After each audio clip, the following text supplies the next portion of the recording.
তোমাকে না পেলে বাঁচবো না, এটাই তো বলেছিলে না আমাকে?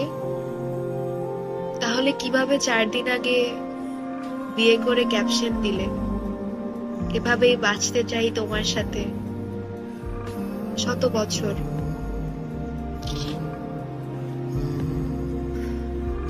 একদিন আসবো আমি তোমার বউর সাথে দেখা করতে, চোখ ভরে দেখে নিব কতটা ভাগ্যবান হলে সে তোমার মতো একজনকে পেয়েছে, যাকে আমি শত চাওয়ার পরও পাইনি।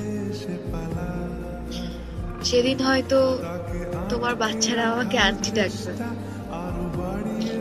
কিন্তু তারা কি জানবে একদিন তাদের মা হওয়ার কথা আমার ছিল?